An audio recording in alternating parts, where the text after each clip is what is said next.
Hello there.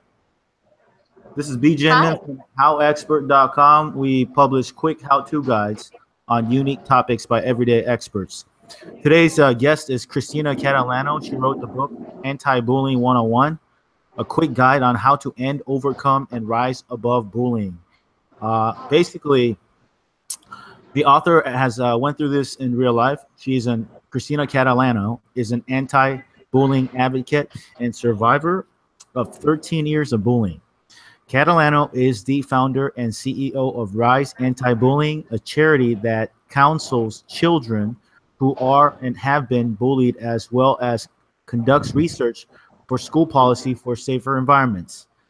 Catalano has raised more than $10 million for the cause by taking steps to change how she reacted to her experiences of being bullied and becoming a game changer herself. Uh, she has also been on the news, as you can see here, uh, regarding this topic. So that's pretty interesting.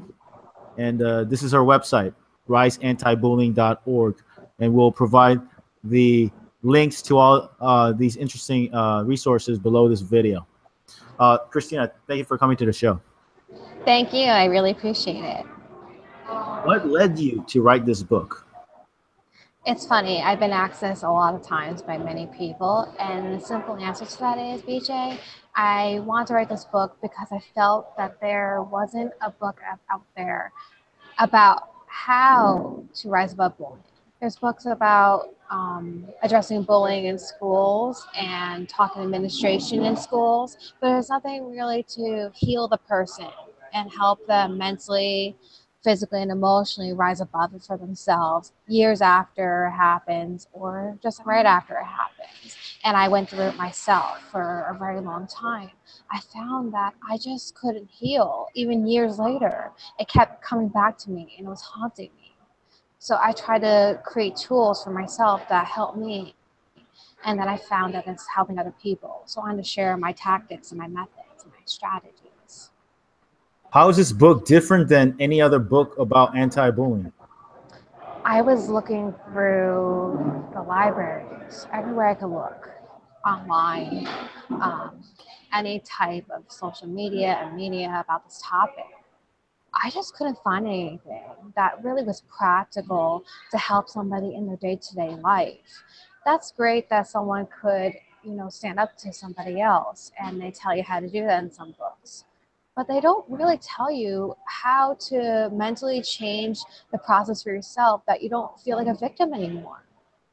A lot of times the media calls bullying victims victims in the way that is meant in a really mean way, but they don't realize that we don't have to be victims. We could be people who stand up for ourselves, but we have to change up within ourselves on the inside first, because nothing else is going to happen if we don't change that, even years later, even when you don't even think it has affected you, but it has.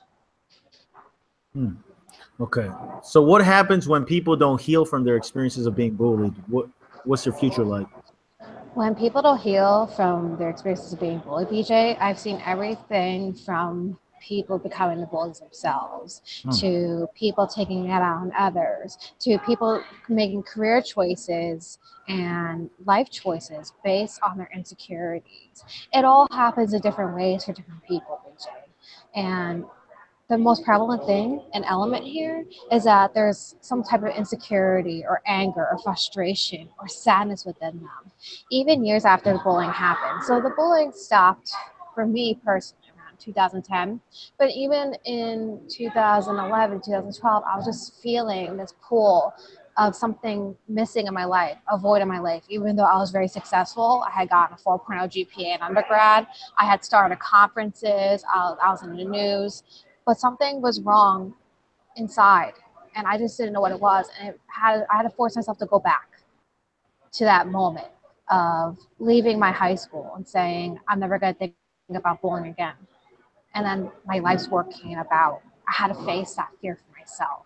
So when people don't heal, it could be really tumultuous for them, even if they are successful and they have success in their life.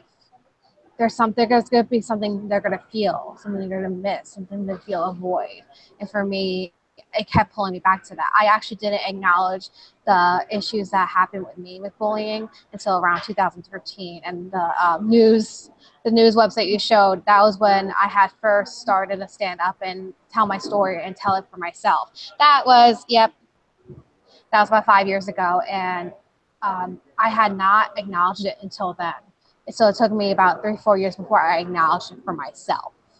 And I'm somebody who's an advocate, and that took me a long time. So I can't imagine how long it would take for other people. Do you think the bullying problem will worsen in the future, and why? I think that you could change the game for yourself. I call it the game changer theory in the book, a theory that I created. Essentially, creating this idea that we are in control of our futures. We can change what happens to us. I'm not saying we are in control of every little thing that happens, but we could change our reaction to it. So if the world as a whole, or society as a whole, or the areas geographically as a whole, begin to be more positive, it will not worsen. We will create good people in society. But if it goes ignored, and there's no healing process and resources for healing, and more stigma about this topic and about this field, it's just going to worsen like every other problem, like racism, sexism. That doesn't go away. Everyone thinks, oh, because it's 2017, it's going to be 2018, it's going away. It's not going away. It's hidden. And when problems, BJ, I find are more hidden, I actually think they worsen because no one is realizing or looking for them. That's actually more dangerous than less dangerous. Okay. Why do people choose not to deal with their emotions when they get bullied? Why do they bury them? I'll go to my personal experience again, the experience that many of my clients have had and many of my volunteers have had. Who wants to sit there and think about negative ideas and negative actions and negative events that have occurred? Nobody wants to think of those things. They want to move on. But when you ignore them in that way, it, like we said before, it worsens. People bury them because they don't think that their issues are valid. Just like I was actually touching upon before. This is a perfect segue, actually. The society doesn't think bullying is an actual problem. They think it's a rite of passage. Yes, Right. it gets more media attention today, but have you ever looked at the comments, BJ, for like the news websites that talk about bullying? They're not positive. Right. People say mean things, and it's like I would say 90% of them do. So What do they so say? I understand that. So most of the people, like if you look at the comments, yes, it's more awareness now, but people say, oh, well, this is not a real problem. Oh, just deal with it. Oh, this is a rite of Right. passage. Sometimes Right. I call people generation snowflakes. And I'm not, Okay. and I'm by the way, like there's a lot of different types of bullying. There's the bullying where people are just pointing fingers at you. There's a bullying where it gets a little bit more violent and physical. It's all bullying. And you obviously, I'm not telling you that every time someone makes a comment that you should call it bullying. Right. I'm talking about constant, consistent bullying that's affecting your life. You have to know how to stand up to people. And actually, at my charity, we teach that too. So we show you the difference between bullying and or just mean people. I'm not saying people who are mean are not bullies, but we want to also make sure there's a difference. So we become more aware citizens. We create more societal citizens who are more aware and are informed and not just acting like victims, because we're not trying to act like victims at all. We're actually trying to uplift you. We're trying to help you deal with it. We're not trying to victimize you further. Right. Right. Okay. Where's the most prevalent place to be bullied? Where does it happen the most? A lot of people think it happens in the schools the most, but the schoolyard is actually just the beginning. That's obviously going to be the most prevalent place to most people because the schoolyard is something you can't escape. You have to be in school for about 12, 13 years, depending if you go to preschool, kindergarten, or actually repeat a grade in first grade like I did. But the most prevalent place to be bullied, BJ, it can be anywhere. It could be in the home. It could be within a relationship. It could be in the workplace. It can be in school. And a lot of people concentrate in school, again, just to say, a lot of people concentrate in school because that's where we start, essentially, as young citizens. So it has a little bit more attention because kids, I guess, people argue that they're more helpless and they can't really do anything. But this is stemming from a lot of places. A lot of people think that today's bullies that we see in the media had that element in them, even as young as 4 years old. So that's why a lot of people think prevalency occurs in the schools, but it can happen anywhere. And I would say the most prevalent place, if I were to say, it's actually, I believe, in the home, because that's the least reported. That's very underreported, and I think that's more common than anything.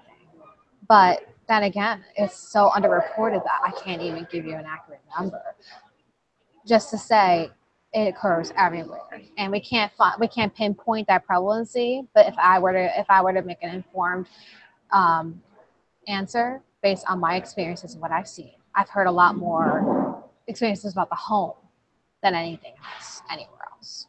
And I'm saying relationships too, included with that. Oh, that's pretty interesting. It's usually not outside, but usually at the home. That's pretty interesting, right where Right, you are. right.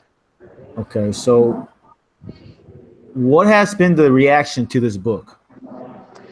You know, when I was writing this and I had just gotten it published with you, I was worried about people not taking it seriously when I was saying before about the media kind of making a mockery of bullying and people just making a mockery of bullying. But I had nothing but positive reactions from this book. People really taking this book and understanding it to a level that I've had 50-year-old BJ come up to me and say, I use this book to help me heal from something that happened years ago. I have 30-year-old BJ coming up to me and saying, you know, I actually use this book to help me with the problem in the workplace. So that's what the purpose was and you had asked me what kind of target market. That's actually one of your first questions you asked me, the target market is here. And I said, I want it to be universal. And that's really hard to achieve. And I believe that I've gotten there with this book. I believe that we have gotten to a point that little kids can read it, parents can read it to little kids, but also adults can read it. It's something that is so universal because it's also a universal issue. So I believe that the reaction to this has been not only great, but just surprising. And it's just so great to see people of all ages and all walks of life using it. I actually, you're going to like this, BJ. I didn't get to tell you this. Somebody who has an orphanage in Kenya reached out to me to tell me that he got copies of the book for his kids in Kenya.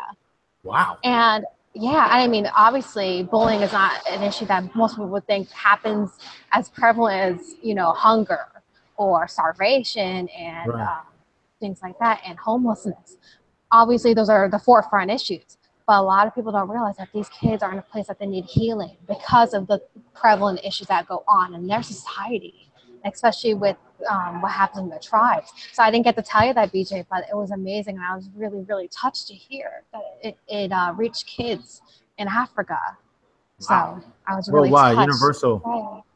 Really universal, right? And it's such an honor to hear that because we didn't introduce it to anywhere in Africa in that way. And they just heard about it from the US.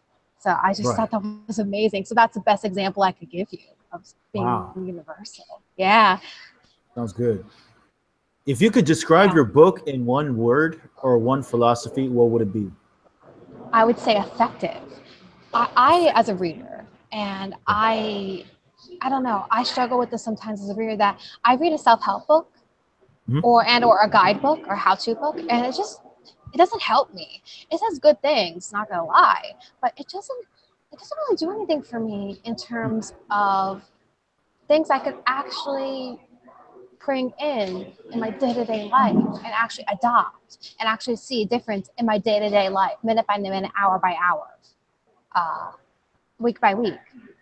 So I believe that this book is effective because when I wrote it, I said, I want to make sure that someone reads it actually can use it right then and right there. So we have you going through the guide and we invite the reader to tag along and write down the ideas and keep following, even if they're not bullied in school, to do the exercises. So we have exercises in there for people of all ages, but we also invite people who are not familiar with that story or that field at work or as an adult. Even if you're a kid, you can still do the exercises. That's why I believe it's effective.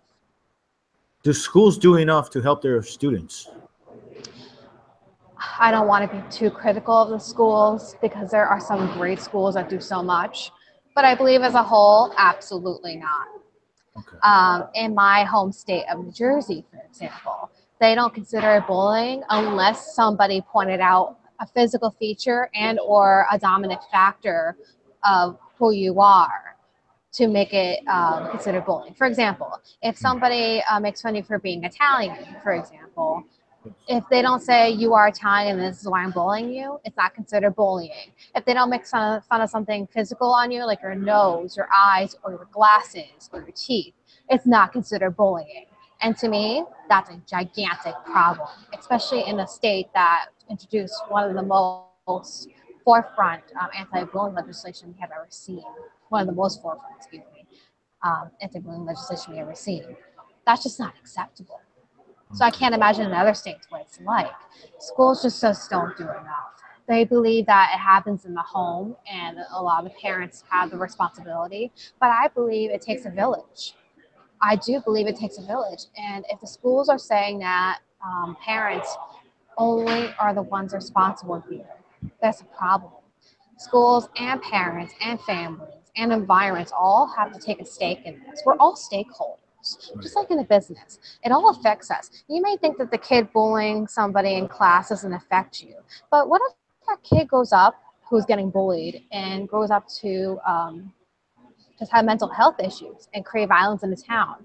Obviously, we can't sit there and say this is the cause of this, is the cause of that, but you don't know what's going to happen to that person years from now. Also, you have to also care about these people who are bullying themselves. They obviously have issues that are far beyond, far-reaching than we can ever imagine. I'll never forget, there was this girl in my class, and I was in class for her for about 10 years. I thought she was the most evil person I ever met. She was truly just so mean. I've never seen somebody so mean. And then I heard years later that she had a lot of problems in her family home. Obviously, that doesn't excuse it, but I could see now how that could lead to victimization and her going around victimizing others, and allowed me to understand her. And I just wonder if she had the resources that my charity or another great charity offers, because I'm not the only charity out there that offers great resources. There's so many great charities out there. I wonder if that could have helped her. I wonder if that could have saved one less kid from being bullied, because listen, if she bullied me, BJ, right? Okay. And then I felt victimized, right? So if someone, let's just say, let's like a domino effect. Someone bullied her at home, okay? Just like I said, the most prevalent place, in my opinion. And then I got bullied from that, right? And then I went to bully somebody else. She just created a domino effect of 3 to 4 to 5 to 6 people getting bullied from her actions or whoever started it with her. Can you imagine that? Can you imagine just all that victimization? And it doesn't have to be like that. That's the thing. It does not have to be like that.